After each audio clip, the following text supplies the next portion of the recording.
Berjumpa kembali di pembelajaran fisika. Pada video kali ini kita akan membahas soal-soal ulangan akhir semester pada tahun 2018. Ini arsip di tahun 2018 kemarin. Bapak dapatnya di tahun 2019. Sebagai bahan pertimbangan kalian atau acuan kalian dalam mempersiapkan UAS semester ini di tahun 2020 ini.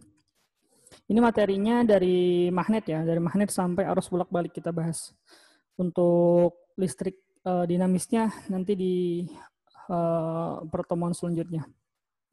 Oke, kita langsung saja. Ini soal pertama tentang induksi elektromagnetik atau sering kita sebut dengan medan magnet B. Dia mencari arah, cuman ini gambarnya kurang jelas. Tapi kalau lebih mudah tuh kalian ingat ini aja. Misalnya ini ada kawat lurusnya, harusnya misalnya arahnya ke atas sini, maka nanti medan magnet di bagian kanan kawat adalah cross atau masuk bidang gambar, bagian kiri kawat adalah dot atau keluar bidang gambar. Nah, ketika arusnya ke atas, tinggal ini aja yang kamu bolak-balik. Misalnya kamu tulis di kertas lembar, kamu putar-putar aja. Tidak perlu menggunakan tangan kanan, lebih mudah seperti ini. Misalnya arusnya ke kanan, ya sudah kita gambar ke kanan arusnya. Nah, arusnya ke kanan, sehingga ketika ditanyakan bagian atas kawat, sesuai gambar yang pertama ini berarti kan di atas ini adalah dot. Tapi kalau bagian bawah kawat, cross. Gitu. Gampang ya. Kita lanjut nomor 2. Nomor 2 ini tentang gaya Lorentz, gaya magnet. Gaya Lorentz atau gaya magnet. Gaya Lorentz ini biasanya Bapak menggunakan tangan kanan. Tangan kanan. Tangan kanan. Menggunakan telapak tangan ya. Dengan tangan terbuka. Jadi jempol itu adalah arah I atau arus listrik. 4 jarinya adalah arah B atau medan magnetnya. Dan telapak tangan kita itu atau ya telapak tangannya. Ini adalah arah F-nya atau gaya Lorentz-nya. Nah, jadi gini, coba kita lihat dulu ya. Kita lihat dulu di sini kasih tahu medan magnetnya arahnya ke utara. Oh, ternyata arahnya ke sini medan magnetnya. B-nya. Ya kan, dan kita lihat lagi. Arus listriknya ke timur, ke kanan ya. Ini kan timur di kanan. Berarti I-nya ke sini. Arus listriknya ke sini, I ke kanan. Coba kita lihat seandainya Bapak gambar tangan kanan. Nah, ini misalnya adalah 4 jarinya. Seadanya ya. Nah, ini misalnya arah jempolnya. Nah, jadi yang arah ke sini adalah B. 4 jarinya adalah B. Arah ke kanannya adalah I, arusnya. Nah, sehingga telapak tangannya adalah arah gaya Lorentz-nya. Otomatis kan arah telapak tangan kita adalah dot. Atau keluar telapak dari tangan. Keluar dari telapak tangan. Arah gaya Lorentz-nya. Berarti kalau kita lihat dari gambar seperti ini sebenarnya gambar 3 dimensi. Jadi ini adalah arahnya ke atas. Jadi F-nya ke sini. Gaya Lorentz-nya ke atas. Oke, gampang ya. Gaya Lorentz atau gaya magnet. Lanjut nomor 3. Seutas kawat panjang berarus listrik I dan jarak kawat ke titik ditanyakan adalah A dan menghasilkan induksi magnet atau medan magnet sebesar B. Ketika titiknya dijadikan 2 kali jarak semula. Berapa medan magnetnya? Ini cuma kelipatan aja. Rumus medan magnet pada kawat berarus, kawat lurus ya, kawat lurus. μ0 dikali I per 2V dikali A. A ini adalah jarak kawat ke titik ditanyakan. A ini adalah jarak kawat ke titik ditanyakan. Ini adalah arusnya. μ0 ini kan tetapan. Nah, μ0 ini 4V kali 10 pangkat min 7. Nah, ini 4V kali 10 pangkat min 7 ini adalah tetapan. Nah, sedangkan 2V juga tetapan. A ini adalah jaraknya. Oke. Jadi, kita masukkan nilainya. Ya kan? Ternyata di soal ini yang berubah cuma jarak atau A-nya saja. Yang berubah cuma jarak atau A-nya saja. Sedangkan I-nya tidak berubah, tidak dikasih tahu ya di soal. Jadi tinggal kita ganti aja. Tinggal kita ganti A-nya menjadi 2, ya kan? Berarti kan yang tidak berubah ini kita anggap 1. Berarti kan akhirnya 1 per A-nya menjadi 2. Nah, itu jawabannya.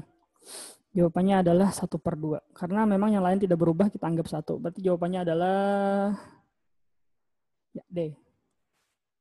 1/2 kali semula. Oke, kita lanjut nomor 4.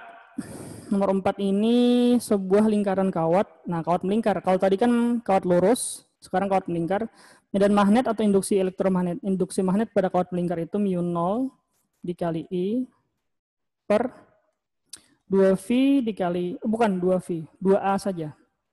2 dikali A. A ini adalah jari-jari lingkarannya.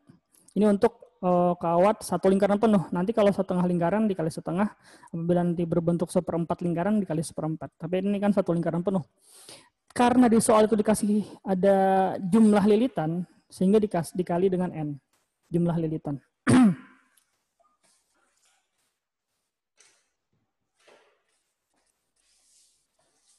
Oke, kita masukkan nilainya. Y0 ini kan 4V ya kan tadi, kali 10 pangkat min 7. Harusnya ditanya, oke, jumlah lilitannya 4. Medan magnetnya di soal sudah dikasih tahu ini ya, 2V kali 10 min 5. Oke, kita geser dulu, bentar. Ternyata medan magnetnya sudah dikasih tahu ya, yaitu 2V kali 10 pangkat min 5 per 2 dikali jaraknya atau jari-jarinya. A ini adalah jari-jarinya, ternyata 30 cm. Jadikan meter kan dibagi 100 atau 3 kali 10 pangkat min 1, 0,3 ya kan. Oke, kita coret aja yang tidak perlu, yang sama ya kan. Ini bisa. Nah, berarti kan hasilnya 3 ini kan kali ke sini. Nah, ini kan min 1, ini min 5 jadi min 6. Nah, ini kan min 7 ya.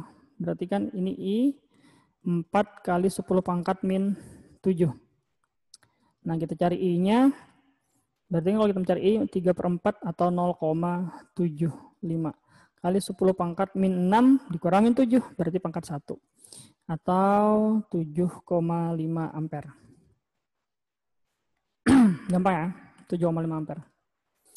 Lanjut nomor 5. Nomor 5 ini dia mencari apa saja sih yang mempengaruhi induksi magnet atau medan magnet. Ya, rumusnya. Apa sih rumusnya? μ0 dikali I. Ini pada apa dulu? Pada kawat ya. Nah, pada kawat lurus kayaknya nih. Berarti kan 2V kali A. Berarti yang mempengaruhi arus dan jarak. Ya kan, kalau pada kawat lurus itu jarak. Kalau pada kawat melingkar itu jari-jari sama μ0 dan 2V. μ0 ini tetapan ya. Coba kita lihat. Arus benar, I, ya kan. Permeabilitas ruangan hampa ini juga benar karena ini adalah μ0. Luas penampang tidak ada, kerapatan kawat pun tidak ada. Jawabannya adalah A. Oke. Lanjut nomor selanjutnya. Nomor 6. Ini adalah gaya Lorentz. Jadi nomor 6 ini adalah gaya Lorentz. Gaya Lorentz atau gaya magnet pada pasangan kawat. Nah, pasangan kawat. Pasangan kawat itu biasanya minimal 2 kawat atau lebih. Kalau yang rumusnya gaya Lorentz itu BIL, B kali I kali L itu pada satu kawat saja. Nah, kalau pasangan kawat itu gaya Lorentz-nya itu rumusnya μ0 dikali I1 dan I2 karena kan ada 2 kawat. Dibagi 2V dikali A. A ini adalah jarak antar 2 kawat, jarak kawat 1 ke kawat 2. Ini sebenarnya dikali L, dikali panjang kawat. Biasanya panjang kawatnya itu sama. Cuman karena di sini lihat pertanyaannya gaya tiap meternya itu sama aja dengan gaya tiap gaya persatuan kawat. Sehingga bukan dikali L malah F per L. Karena memang ditanyakannya gaya tiap meternya atau gaya persatuan kawat. Tinggal kita masukkan. Y0 kan nilainya 4V kali 10 pangkat min 7, ya kan? Arus pertama 0,5, arus kedua 4. Berarti kan 0,5 dikali 4 bagi 2V. Nah, jarak antar kawat adalah 20 cm. Ini kan 0,2 ya, jadikan meter. Atau 2 kali 10 pangkat min 1. Oke, kita hitung apa yang bisa kita coret. Ya kan? Berarti 0,5 dikali 4 adalah 2. Min 7 dikurang min 1 berarti min 6. Newton per meter. Ini harusnya satuannya Newton per meter, bukan Newton saja. Jawabannya adalah A. Ini adalah gaya Lorentz, tapi pada pasangan kawat. Artinya lebih dari satu kawatnya. Minimal 2, 3, 4 boleh. Tapi kalau yang rumusnya cuma Bill, ini pada satu kawat saja. Itu bedanya. Sama-sama gaya Lorentz. Oke, kita lanjut. Nomor 7. Nomor 7 ini dia mencari besar induksi magnet. Tapi pada apa dia? Oh, ternyata bukan induksi magnet. Melainkan gaya Lorentz juga. Ini juga gaya Lorentz, tapi gaya Lorentz pada muatan. Nah, kan gaya Lorentz itu ada dua. Pertama pada kawat lurus, yang kedua pada muatan. Nah, pada kawat lurus tadi ada namanya pada pasangan kawat. Nah, jadi kawat lurusnya ada 2 atau 3 lebih. Gitu. Nah, yang kedua gaya Lorentz pada muatan bergerak. Rumusnya B kali muatan kali kecepatan dikali sin. Sin ini adalah sudut yang terbentuk antara V dengan B. Nah, jadi itu sin. Sudut yang terbentuk antara V dan B. V ini adalah kecepatan geraknya atau yang lebih tepatnya itu adalah arah gerak muatannya. Nah, B tadi kan medan magnetnya. Coba kita lihat. Gaya Lorentz-nya sudah ada 5,76 kali 10 pangkat min 14. Medan magnetnya ditanya ya kan. Muatannya 1,6 kali 10 pangkat min 19 kolom ya. Itu satuannya kolom ya, tapi nggak dikasih tahu. Muatan itu satuannya kolom. Kecepatannya 4 kali 10 pangkat 5. Ya kan? Nah, di sini sudutnya tidak dikasih tahu, artinya sudutnya terbentuk 90 derajat. Nah, jadi ketika soal itu tidak dikasih tahu sudutnya, berarti sudutnya adalah 90 derajat. Kalau 90 derajat kan sin 90 adalah 1. Ya kan, tinggal kita masukkan. Coba kalau kita hitung, ini coba kita hitung dulu ya. 1,6 itu kalau kita kali 4, 6,4. Berarti kan 5,76 dibagi 6,4. Tunggu. 1,6 kali 4 ya. 1,6 dikali 4. 6,4 ya. 5,76. 5,76 dibagi 6,4. Hasilnya adalah 0,9. Nah, ini min 14 dengan min, kita lihat dulu ya. Coba kita lihat dulu pangkatnya. Ini min 19 dengan 5 jadinya min 14, ya kan? Ini min 14, ini min 14 habis. Berarti jawabannya adalah 0,9 Tesla. Nah, ini yang benar. C. Gampang ya? Oke, kita lanjut. Nomor selanjutnya. Nah, ini. Ini juga pada muatan bergerak, cuman lebih tepatnya hubungan gaya Lorentz dengan gaya sentripetal. Kenapa ada gaya sentripetal? Karena sebenarnya gaya Lorentz pada muatan bergerak, muatannya kan bergerak. Nah, bergerak itu artinya membentuk lintasan. Nah, jadi lintasan yang dibentuk oleh muatan yang bergerak tadi membentuk sejenis seperti per itu apa ya? Pegas. Atau lebih tepatnya sejenis kayak spiral. Jadi dia melingkar cuma bergerak maju atau bergerak mundur. Itu yang disebut dengan bentuk lintasan pada muatan bergerak. Nah, jadi kalau kita masukkan nilainya, gaya Lorentz tadi kan pada muatan bergerak BQV, ya kan? Kalau gaya Lorentz itu kan gaya sentripetal itu rumusnya M dikali AS. AS-nya adalah percepatan sentripetal. Tapi percepatan sentripetal ini kita pecah menjadi V kuadrat per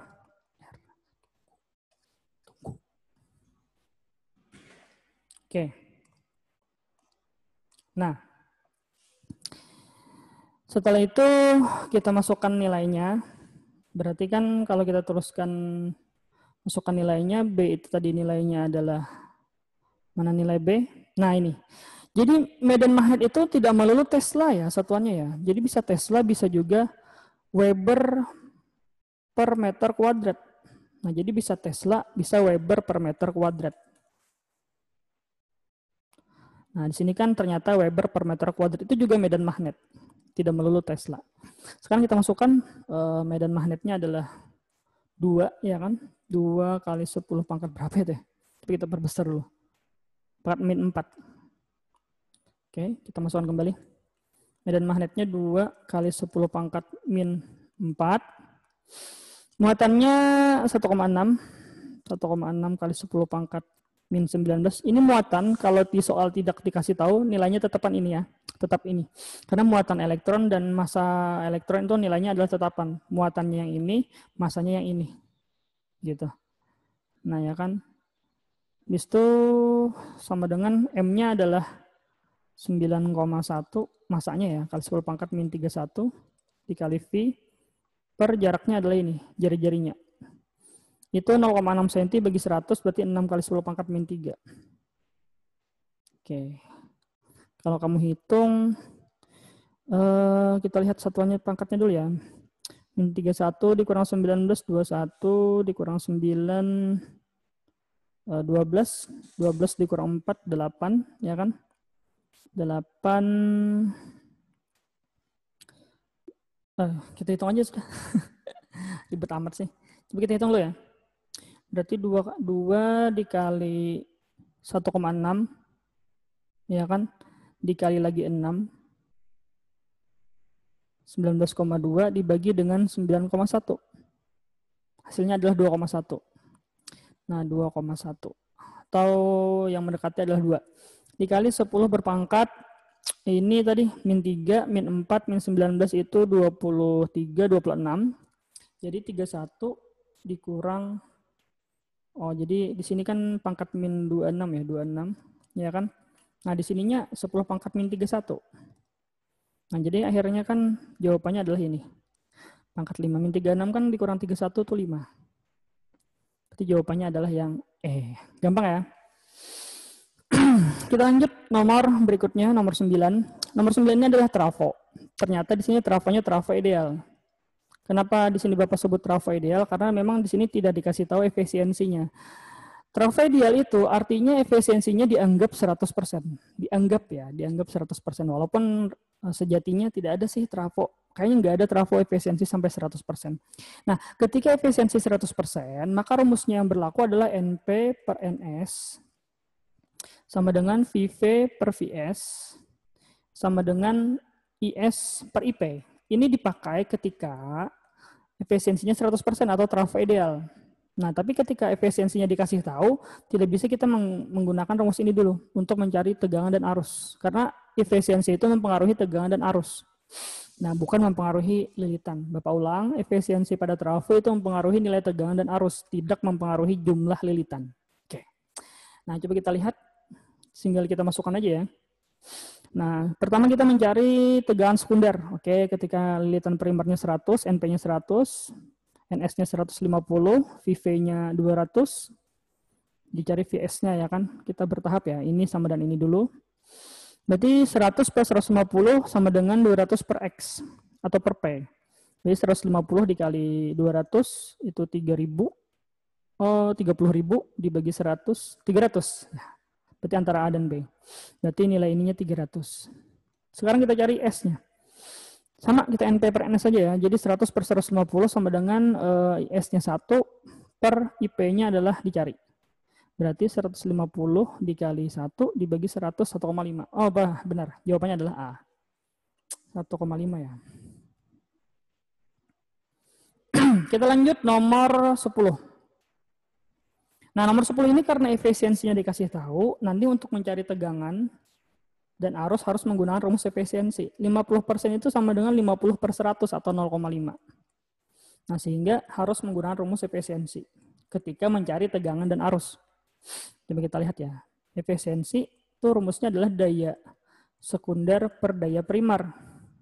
Tapi ketika daya yang tidak kasih tahu, kita pecah menjadi tegangan kali arus. Tegangan sekunder berarti dikali arus sekunder. Sama dengan tegangan primer dikali arus primer. Nah, inilah rumus efisiensi. Nah, coba kita lihat efisiensinya ternyata 80% atau 0,8. Kita mencari yang pertama arus primer. Oke, kita cari arus primer. Langsung ke sini ya. Jadi efisiensinya 0,8. Kita gunakan rumusnya ini ya, nih yang ini. Karena memang dayanya tidak dikasih tahu. Tegangan primer di trafo pertama dikasih tahu 120. Tegangan sekundernya 12. Oke. 12 dikali arus sekundernya adalah 2, ya kan? Per ini tegangan primernya 120. Arus primernya dicari. Oke. Coba kita coret. 12 bisa kita coret, ya kan?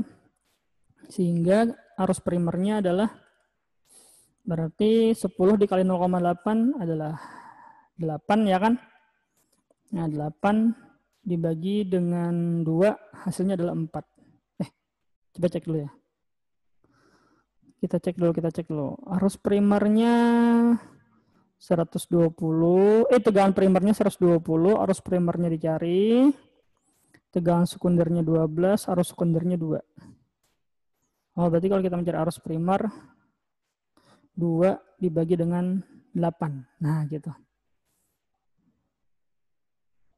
Ya kan? 0,8 dikali. Oh, salah lihat. Ternyata bukan ini, salah. Bukan 0,8, 0,5. Ini. Bapak kepakai yang di bawah efisiensinya. Ini ya efisiensinya ini. Pantas bingung. 0,5. Salah lihat. Nah, berarti kan dibagi 10 kali 0,5 itu 5. Berarti kan arus primernya adalah 0,4 ampere. Nah, cari yang 0,4 ini sama ini ya. Sekarang kita mencari tegangan jumlah lilitan sekunder untuk trafo kedua. Ingat ya, jumlah lilitan tidak dipengaruhi oleh efisiensi. Jadi kita pakai aja rumusnya di atas tadi. Jadi untuk mencari jumlah lilitan NP per NS, ini trafo 2 ya. Kalau yang di atas tadi trafo pertama. Nih, trafo yang pertama, ini trafo yang kedua. Nah, di sini kan di trafo kedua keduanya sudah ada. Tegangan primernya 20, tegangan sekundernya 2. Ya kan? Oke, kita masukin terus 20 ya kan, tegangan PV per VS. NP-nya 80, NS-nya dicari, VV-nya adalah 20 per 2. Berarti NS-nya adalah 80 kali 2 dibagi 20, berarti 8 lilitan. Sehingga jawabannya adalah A. Ya, A jawabannya. Lanjut nomor 11. Nomor 11 ini sama ya. Dia karena mencari arus atau tegangan dengan efisiensinya diketahui, maka kita menggunakan rumus efisiensi. Tadi kan rumus efisiensinya tegangan sekunder dikali arus sekunder per tegangan primer dikali arus primer. Oke, kita masukkan nilainya. Jumlah efisiensinya 80% atau 0,8. Tegangan sekundernya 220. Oh, ini step up ya. Dari 110 ke 220 itu kan menaikkan tegangan. Arus sekundernya dicari. Tegangan primernya 110, arus primernya 0,5. Kita coret saja ini ya. 2 ya kan. Berarti S-nya 0,8 kali 0,5 bagi 2. Sehingga kalau kita lihat 0,8 kali 0,5 itu 0,4 dibagi dengan 2. Oh, berarti 0,2 ampere. Jawabannya adalah 0,2 C. Nah, itu. Lanjut nomor 12. Berikut ini adalah pernyataan yang benar tentang trafo. Trafo menggunakan tegangan DC, salah. Tegangan DC ini contohnya baterai, dia tidak menggunakan tegangan DC tapi tegangan AC. Alternatif current, arus bolak-balik. Ini biasanya di PLN. Jadi trafo itu dipakai di PLN. Alat-alat listrik yang menggunakan sumber tegangan PLN itu menggunakan trafo. Jadi arus tegangannya, sumber tegangannya harus tipenya AC. Alternatif current, arus bolak-balik. Trafo dapat mengubah tegangan DC. Bukan ya. Trafo ideal adalah daya primer sama dengan daya sekunder. Nah, ini benar. Karena ketika efisiensinya 100%, maka nilai daya masukan dari sumber itu sama dengan daya yang dikeluarkan oleh alat listrik sekunder. Input atau primer ini dari sumber tegangan, output itu adalah sekunder, itu pada semua alat-alat listrik. Jadi tidak ada daya yang terbuang, berarti efisiensinya 100%. Itu yang dimaksud dengan trafo ideal. Gitu. Jawabannya adalah 2 dan 4. Oke, kita lanjut nomor berikutnya.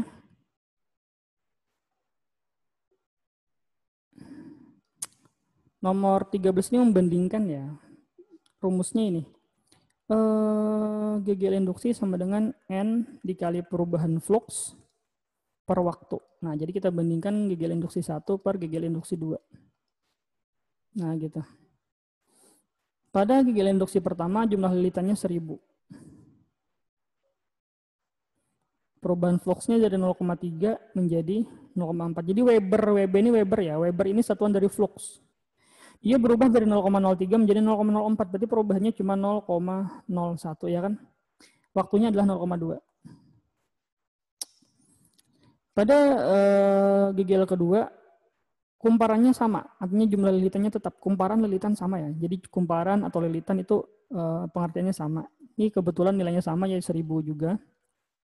Dia berubah flux dari 0,02 menjadi 0,04. Berarti kan perubahannya 0,02. Per waktunya adalah 0,1. Nah ini karena dia sama, kita coret saja. Oke, kita masukkan nilainya 0,01 bagi 0,2 itu 0, berapa ya? 0,01 per 0,02 atau gini ya. 0,01 per 0,2 dikali balik ya kan. 0,1 per 0,02. Nah gini. Kita lihat ini sama habis. Ini pun sama habis. Ya kan 1 kali 1 1. 2 kali 2 4. Berarti 1/4 jawabannya C. Ini ya GGL induksi.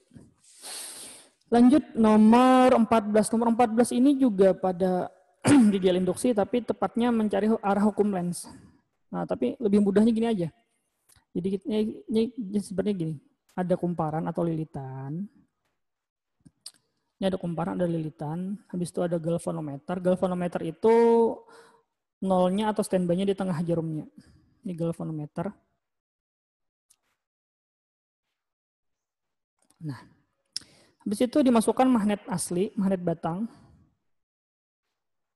Masuk ya.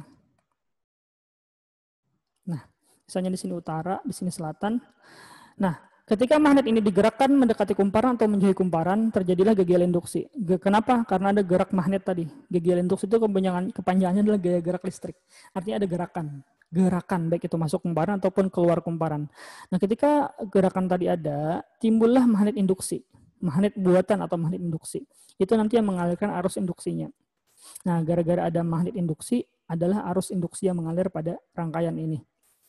Nah, ketika proses masuk, kutub magnet yang memasuki pertama itu sama dengan bagian yang dimasuki. Bagian yang pertama dimasuki sama dengan kutub magnet yang memasuki. Nah, karena ini yang memasuki adalah utara, ya kan kutub magnetnya. Nah, sehingga bagian yang dimasuki pertama ini juga menjadi kutub utara magnet induksi. Kalau di sini utara, maka di sini selatan induksi. Artinya magnet induksi. Nah, ketika di sini kutubnya utara induksi, maka arus induksinya ke sini. Nah, inilah arus induksinya. Sehingga galvanometernya menyimpang sesuai arah arus induksi, berarti ke kanan. Nah, gitu. Ketika proses masuk, ketika proses keluar, kebalikannya. Semua ini terjadi gara-gara ada gerakan masuk dan keluar. Artinya magnet ini digerakkan. Kalau didiamkan, hilang. Gitu. Nah, jadi prosesnya ketika masuk itu seperti ini, ketika keluar dibalik. Berarti jawabannya adalah C. Bisa ya? Tidak perlu pakai hukum Lenz. Ingatnya aja. Bagian yang pertama dimasuki sama dengan kutub magnet yang memasuki. Kebalikannya balik, ya kan? Oke, lanjut. GGL induksi supaya bernilai 3. Oke, rumus GGL tadi kan jumlah lilitan dikali perubahan flux per waktu. Nah, di sini kita manipulasi supaya hasil GGL-nya ini 3. Ternyata dia memilih D. Kenapa D? Karena mempercepat putaran menjadi 3 kali. Percepatan putaran itu sama dengan gerakan. Inilah yang disebut dengan gerakannya atau nilai percepatan putarannya. Nah, perubahan flux per waktu adalah jumlah gerakannya. Bukan, perubahan flux per waktu adalah kecepatan gerakan. Nah, kecepatan gerakannya. Semakin cepat, semakin besar perubahan flux per waktunya. Gitu. Kalau ini dijadikan 3, otomatis kan GGL-nya juga 3. Makanya jawabannya adalah D. Oke, kita lanjut nomor 16. Ini pada generator, rumusnya itu GGL induksi pada generator NBA dikali omega. Nah gitu. Cuman di sini dikasih tahu nilai GGL-nya sama. Kita tulis GGL 1 sama dengan GGL 2. Rumus GGL tadi N1, B1, ya kan? A1 dikali omega 1. N2, B2, A2 dikali omega 2. Karena di soal induksi atau B dan jumlah lilitan atau N itu sama, kita coret. Ya kan? Nah, penampang ini adalah luas atau A. Nah, kita ini masukkan nilainya. Luas penampang 1, ya kan? 4 kali luas penampang 2. Jadi A1 ini kita ganti menjadi 4A2. Karena luas penampang 1 atau A1 sama dengan 4A2 gitu.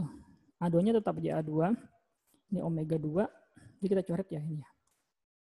Nah, sehingga jawabannya ini. W2, 4, W1. Jawabannya adalah E. Kecepatan sudut omega 2 sama dengan 4 kali kecepatan sudut omega 1.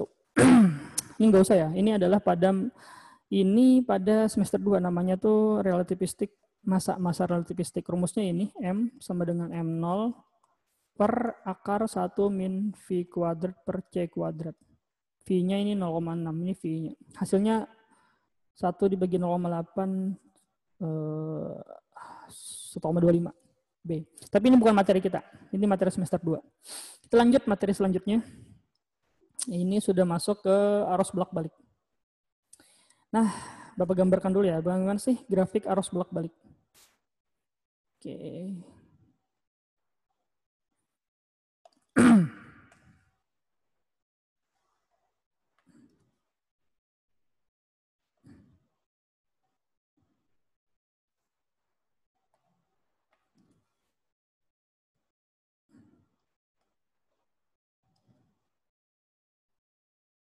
Nah.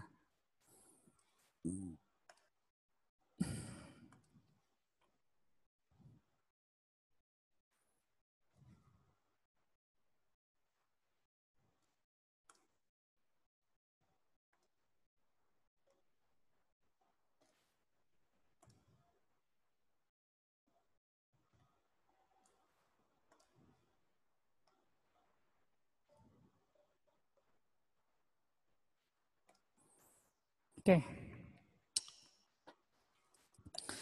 Pertama kita gambar arusnya. I, dia pasti mulai dari 0.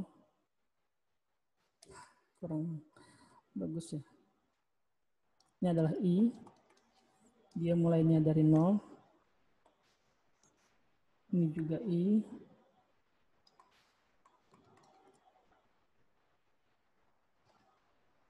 Ini juga I. Jadi mulainya dari 0 ya. Ini startnya ya. Startnya di sini positif, sini negatif.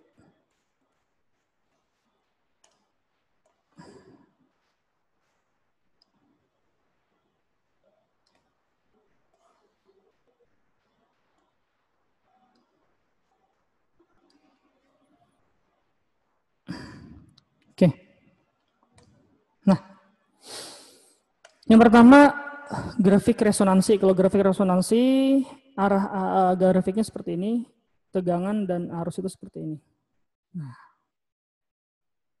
Nah ini. Jadi ketika tegangannya bernilai 0 di sini arusnya pun bernilai 0. Ketika tegangannya bernilai maksimum, arusnya pun bernilai maksimum. Ini namanya sefase. Sefase. Berarti ini resonansi. Kalau resonansi berarti nilai XL sama dengan XC. Resonansi ya, resonansi. Yang kedua, induktif. Berarti tegangannya mendahului, berarti seperti ini. Nah, tegangannya di atas. Nah, mendahului sejauh sebesar 90 derajat. Artinya beda fasenya 90 derajat atau V/2. Nah, ini induktif. XL-nya lebih besar. Apa artinya? Tegangan mendahului arus. XL-nya lebih besar daripada XC. Induktif. Nah, beda fasenya 90 derajat, tapi tegangannya mendahului. Tapi kalau yang ketiga ini kapasitif. Sama ya, beda fasenya juga 90 derajat. Atau V/2. Tapi ini XL-nya lebih kecil. Nah, XC-nya lebih besar. Berarti ini kapasitif. Tegangan tertinggal daripada arus. Nah, gitu. Kita lihat. Ini adalah kapasitif, benar atau salah? Ya, ya kan? Karena kapasitor berarti kapasitif, benar. Tegangannya tertinggal. Tapi kalau nomor di bawah, dia minta XL lebih besar, berarti dia induktif. Induktif ini tegangannya mendahului, berarti jawabannya adalah yang ini. Ya kan? Tegangannya mendahului. Nah, di startnya itu, nah tegangannya tuh lebih dia kalau di start ini, kita lihat dari bagian startnya ini, mulainya. Ini kan mulainya arus di atas. Kalau ini kan mulainya tegangannya di atas. Nah, kalau tegangannya mulainya di atas, berarti dia mendahului tegangan. Gitu. Oke, kita lanjut. Nomor berikutnya ada induktor nilainya 50 mH. MH ini dijadikan Henry bagi 1000 ya, jadi 0,5. Nah, kita cari XL-nya, caranya adalah omega dikali L. Untuk reaktansi induktif. Ini adalah mengubah sifat induktor menjadi hambatan. Namanya hambatan imajiner. Ada asli artinya. 300 dikali 0,5 berarti berapa ya? 300 dikali 0,5 itu 15 ya? Ohm. Nah, satuannya sudah berubah menjadi ohm. Makanya induktor itu kan awalnya satuannya Henry, ketika dijadikan reaktansi induktif atau XL, ini menjadi satuannya ohm karena berubah sifat menjadi hambatan, namanya hambatan imajiner atau hambatan tidak asli. Jawabannya adalah C. Gampang ya. Nomor ini 320. 20 ini kapasitornya 100 mikrofarad. Nah, kalau mikro ini kali 10 min 6. Nah, kali 10 min 6.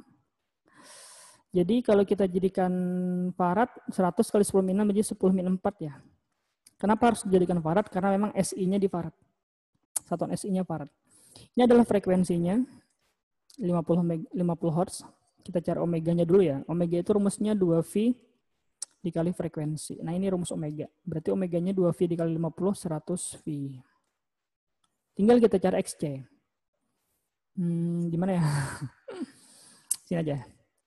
Warna hijau aja. Nah. Oke, rumus XC itu adalah 1 per omega dikali C. Nah, omeganya 100V, C-nya 10 min 4. 10 min 4 dan 100 itu jadi 10 min 2. 10 min 2 naik ke atas jadi 100, 100 dibagi V. Artinya jawabannya A, 100 per V. Inilah XC-nya. Satuannya juga ohm. Karena dia sudah berubah sifat menjadi hambatan atau reaktansi kapasitif. Namanya hambatan imajiner, tidak asli. Hambatan asli itu siapa? Hambatan asli itu adalah resistor atau R. Nah, itu. Ini coba kita lihat nomor 21, ini adalah resistor. Nah, ini hambatan asli nih. Nah, 1000 ohm. Ini kan induktor L. Ini adalah kapasitor C. Tapi mikrofarad dikali 10 pangkat min berapa tadi? Min 6. Ya kan? Mikrofarad jadikan farad min 6. Kalau mili min 3. Sama stepnya kita cari XL. Ya kan? XL berarti omega dikali L. 5000 dikali 0,5. 2500 ohm. Kita cari XC. Caranya sama. 1 per omega kali C. 1 dibagi 0,2 kali 10 min 6 dikali 5000 itu berapa ya? 5000 dikali 2 1000 hasilnya. Ohm. Nah, apa sih rumus impedensi? Mungkin ada yang belum ingat. Z atau impedensi Z rumusnya adalah akar R kuadrat ditambah XL dikurang XC. Jadi dikurangkan dulu XL XC-nya baru dikuadratkan. Hasilnya kurang lebih 1800. Kalian bisa coba aja sendiri hitung. R-nya 1000, XL-nya 2500, XC-nya 1000. Nah, masukkan ya hasilnya sekitar 1800 ohm. Satu lagi. 5 soal.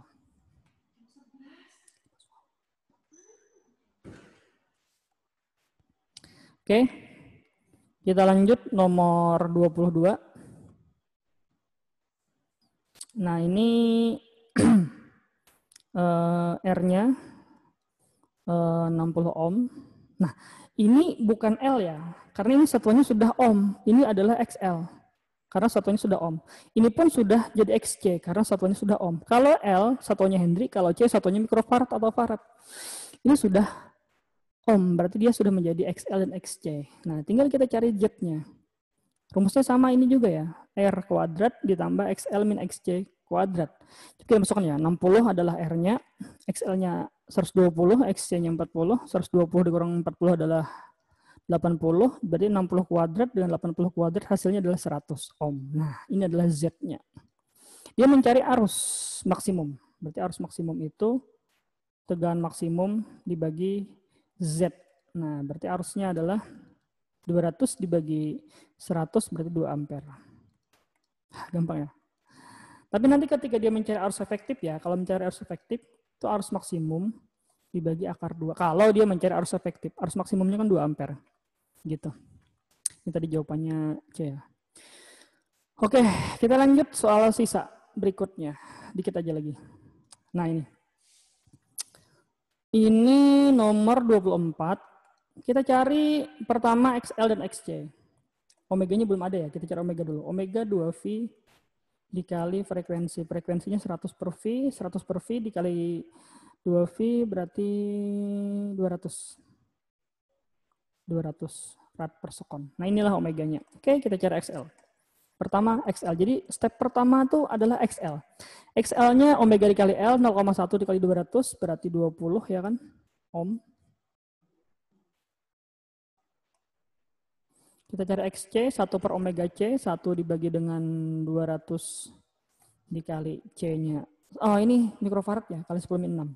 Ingat ya, mikrofarad kali 10-6 hasilnya berarti 10-4 farad. 1 bagi 2, 0,5. Ini 100 dengan min 4, min 2, naik ke atas berarti 100, 0,5 kali 100 berarti 50. Wah, gampang ya. Expert. Oke, kita cari Z. Apa tadi? R kuadrat ditambah XL min XC. Kurangkan dulu XL, XC-nya baru dikuadratkan. R-nya 40, XL-nya 20, XC-nya 50. 20 dikurang 50 itu min 30, sama aja dengan 40 kuadrat ditambah min 30 kuadrat. Itu 50 hasilnya. Ohm. Nah, 50 ohm. Benar ya? Nah kan? Lanjut nomor 25. Oh, ini gampang ya. Dia diketahui gini ya. Diketahui tegangan maksimum itu adalah 220 volt. Yang dicari adalah tegangan efektif walaupun kata-katanya tegangannya terukur pada voltmeter. Itu sebenarnya tegangan efektif. Nah, jadi tegangan maksimum per akar 2 sama ya. Kalau arus maksimum gitu juga. Arus maksimum mencari arus efektif dari arus maksimum berarti arus maksimum dibagi akar 2 sama gitu. 220 dibagi akar 2 berarti 110 akar 2 ya kan? 110 akar 2. Nah, ini jawabannya. Oke, berarti jawabannya adalah B. Good, benar. Nah, selesai. Oh ya, ada materi dikit lagi. Ini tentang gelombang elektromagnetik. Nah, Bapak jelaskan sedikit tentang gelombang elektromagnetik. Apa sih itu? Oke, gelombang elektromagnetik.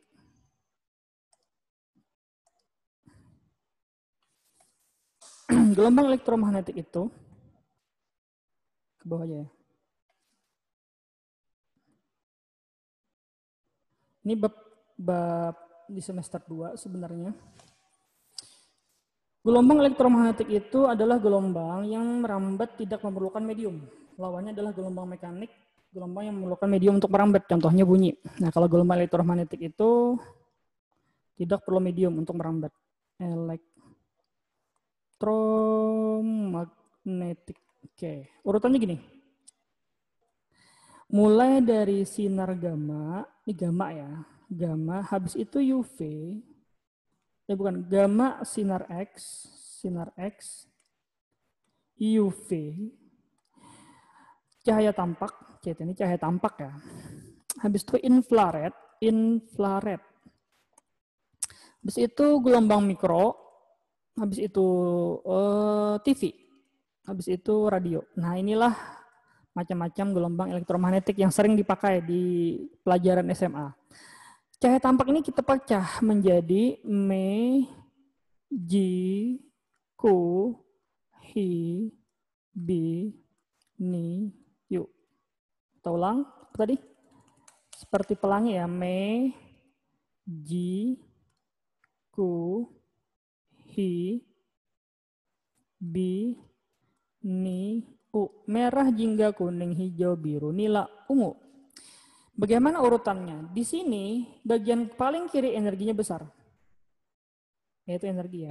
Paling kanan energinya kecil. Nah gitu.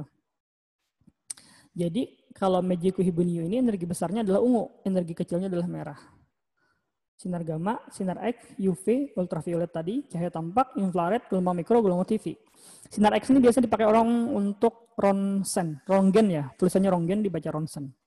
Hubungannya energi itu sebanding dengan frekuensi, sebanding dengan suhu, berbanding terbalik dengan panjang gelombang. Ketika suhunya besar, energinya besar. Ketika energinya besar, panjang gelombangnya kecil. Di sini energinya besar, berarti panjang gelombangnya kecil.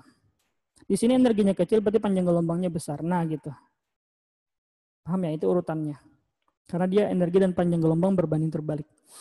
Energi dan suhu sebanding. Energi besar, suhu besar. Coba kita lihat. Biru dan merah, besaran energi biru. Makanya api berwarna merah lebih panas warna biru. Ya kan, warna biru ini energinya lebih besar dibanding merah. Berarti suhu yang api warna biru lebih tinggi dibanding api berwarna merah. Kalau ada api berwarna ungu lebih panas lagi. Nah, tinggal kalian urutkan saja nanti. Oke, bisa ya? Nanti kalau nggak paham bisa diulang kembali materinya. Oke, thank you sudah nonton video dari Bapak. Sorry ya kalau videonya seadanya. Jangan lupa di like dan di subscribe. Nantikan video selanjutnya. Terima kasih. Bapak akhirnya, assalamualaikum warahmatullahi wabarakatuh. See you.